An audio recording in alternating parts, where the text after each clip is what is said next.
Hey, what's going on, guys? It is Patrick here, and today I'm bringing you another video in my top 5 zombie series. In this episode, we're going to be covering the top 5 glitches in all of zombies. Now, I do want to mention that I understand a lot of people don't like glitches, they feel like it's game breaking and stuff like that, but in this video, we're going to be covering the sort of better glitches, the old school glitches and some new ones that don't really ruin the game so much as just kind of change things up, make things a little bit more convenient, and all that stuff. Now, if you guys could leave a like, help me out, that would be awesome, but let's get into this video. Alright guys, coming in at number 5, we have the Black Ops 2 money glitch. Now, these glitches were made possible due to the addition of the bank into Black Ops 2 Zombies, and I gotta say they were definitely interesting. So there was one on Transit, and then there was one on Buried. I don't believe there was one on Die Rise. Now, basically, the one in Transit, I actually can't show you guys because you need 2 controllers to do it, but what you would do is you would go into split screen mode and you would have your secondary player, the kind of guest player or whoever, and he would withdraw all of your money from the bank, and then he would get the Galvin Knuckles and use that to give money to your primary player. Your primary player would pick it up, and then he would be able to deposit that money,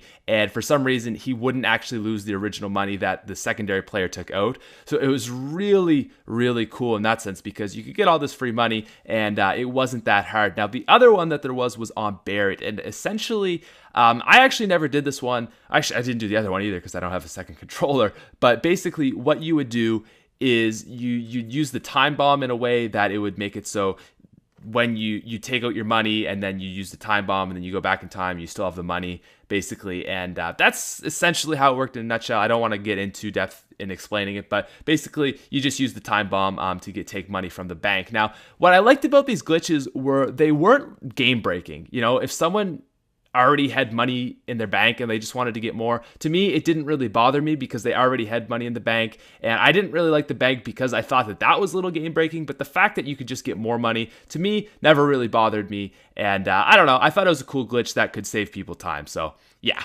Coming in at number 4, we have the Origins Easter egg podium glitch. So when you're doing the Easter egg for Origins, basically the first thing you have to do is get all 4 staffs ultimate. And with this, you have to take the 4 ultimate staffs and put 3 of them in the heads of the robots, and then the final one, the fire staff, down into the main chamber. And then a step will happen and you've completed that bit. And I really hated this step because number 1, you had to get all your players to have a staff, and they had to go and wait for the robots to come. It took forever. You'd also be without a staff for a bit, which made it a little bit more dangerous. Really bad time. Now, what this glitch basically allowed you to do is you could put the fire staff into its podium, but then take it out and then put it back in 3 more times. And that was all you had to do for the step. You didn't actually have to put all 4 in. You only had to put 4 in. It didn't have to be 1 of each. It could be all 4. You just put the fire staff in 4 times, which made this glitch, it wasn't really like game ruining or anything. It just sped things up, which is what I really liked because I found it to be just so inconvenient having to wait for the robots, and it added like 20 minutes to the whole thing because, you know, you get unlucky with the robots and stuff. That's just annoying. So with this, you know, it sort of allowed you to just kind of speed things up, but not in a game-breaking way, which I really liked. Coming in at number 3, we have the World at War 3 gun glitch. Now, in the days of World at War, there was no mule kick, and you could actually only carry 2 guns at a time, which was really inconvenient because, you know, sometimes you wanted a 3rd gun. You wanted that PPSH, that Wonder Waff, and the ray gun. You know, you wanted it to be ballin', and you couldn't do this. But there actually came a glitch in Verrückt, Shinonuma, and Doris that allowed you to get a 3rd gun. Now, in Shinonuma and Verrückt, how it worked is basically what you would do is you would get Bouncing Betties, you would go up to it, and as you buy the perk, you would bring up the Bouncing Betties, and once you finished drinking the perk, you would come back down, you would throw the perk bottle, and you would have no weapon, so all you'd be running around with is a knife. You could then go up, buy another gun, and it would give you 3. Now, in Doris, it was a little bit different. What you'd have to do is you'd have to, just as you pick up your pack-a-punch gun, you would have to go ahead and put down the Betties, and it would basically just give you a 3rd gun. So really cool glitch. Now, what I like so much about this is we didn't have Mule Kick, and then this gave us just an opportunity. Mule Kick came in the future, so it's not like, again, it's not like this was game breaking or anything. It's not like this was ruining the map, people using 3 guns. it was this thing Treyarch eventually implemented, but just not into these games. And I really, really liked it for that reason. Also, the thing that was nice about it is Mule Kick is so expensive, and doing this glitch was awesome because you could do it for free. All you had to buy is bouncing betties and an extra gun. So it was a really, really great glitch. And I don't know, it was just always one of those ones that stood out to me as not game breaking, but just fun to do. Coming in at number 2, we have the Verrucht Juggernaut glitch. So this was one of my favorites back in the day, and I gotta be honest, it's definitely something that you might consider to be a little overpowered, a little game-breaking, but back in the day, I didn't care, man. I was all about having fun.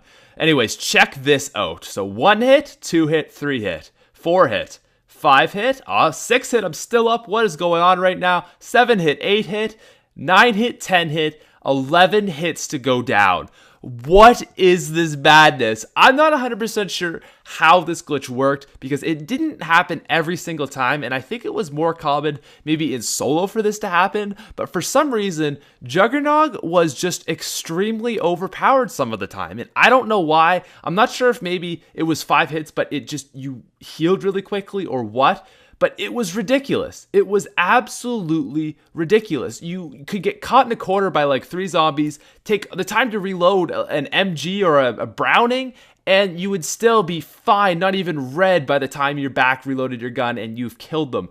I don't know why this happened, but it was so crazy, so much fun, and just one of my favorite glitches because this was a hard map. You needed everything you could get. And coming in at number 1 on our list of top 5 zombie glitches, we have the World at War barrier glitches. So these originated from Nocturntoten, and oh my god, were they overpowered. Were they game breaking? Absolutely yes, but they were so ridiculously overpowered and just cheap. So how they worked is there were all these spots around the maps that you would go to that you'd look up on YouTube, and you would run into it, and as you're running, you jump and hit crouch, and you would kind of like fly into it in this weird position that for some reason would sort of make a protective circle around you so that the zombies couldn't get to you. And as you see here, they would kind of go to across the map or wherever essentially you jumped from, and from there you were good. You could just sit here forever until you ran out of ammo. Or you could get the flamethrower, which was awesome, so perfect in this map for it.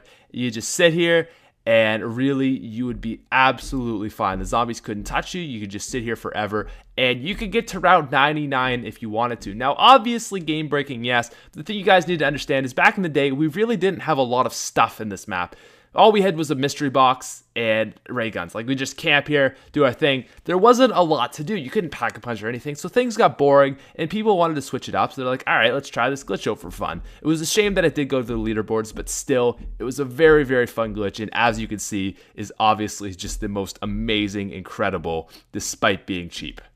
And that is all I have for you guys today. If you could leave a like, that would be amazing. As well, if you're new, you can feel free and subscribe to the channel for more top 5 videos. Let me know what you thought of this top 5 and leave your opinion of your favorite top 5 glitches. But anyways, guys, have a wonderful day.